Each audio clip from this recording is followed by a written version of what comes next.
Bientôt 9 milliards d'hommes sur la planète, de plus en plus carnivores, qu'il faut nourrir sainement dans un environnement qui se dégrade.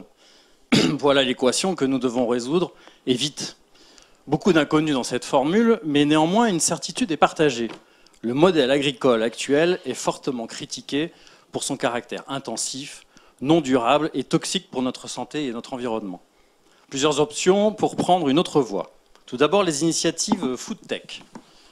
Celles d'entrepreneurs qui inventent de nouveaux produits et services pour disrupter le secteur de la fourche à la fourchette. Selon le Digital Food Lab, à l'origine d'une étude sur les 400 startups françaises du secteur qui ont levé 317 millions d'euros depuis 2013, les défis relevés par les entrepreneurs food tech sont bien les mêmes que ceux soulevés par notre équation sur l'alimentation du futur.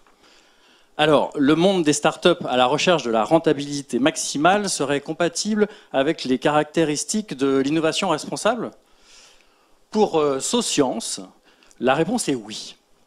Première entreprise européenne spécialisée en recherche et innovation responsable, elle met son expertise à disposition des entrepreneurs sociaux, mais aussi des grands groupes et des jeunes ingénieurs.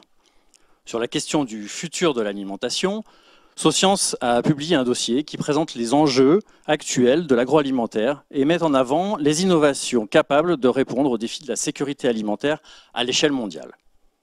Autre point de vue, celui de la décroissance. Il faut entendre moins mais mieux. Du côté de l'offre, il s'agit de favoriser les petites exploitations familiales, une agriculture écologique, biologique, voire une permaculture. Et du côté de la demande, réduire la consommation de viande et tendre vers des modes de distribution en circuit court de type AMAP. La technologie n'est pas absente, mais se retrouve davantage au service de l'organisation, de la logistique ou des interactions au sein de l'écosystème. Près de Bordeaux, la ferme de la glutamine est un projet qui a pour objectif de partager des expertises et savoir-faire sur ce modèle. Le lieu sera à la fois un incubateur, un coworking agricole et un centre pédagogique avec plusieurs objectifs.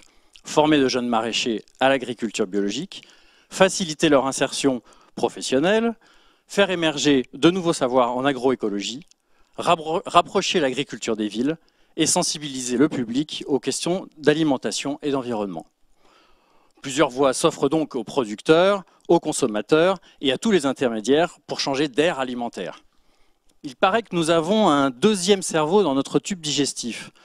C'est peut-être grâce à lui que nous trouverons les solutions qui nous correspondent le mieux.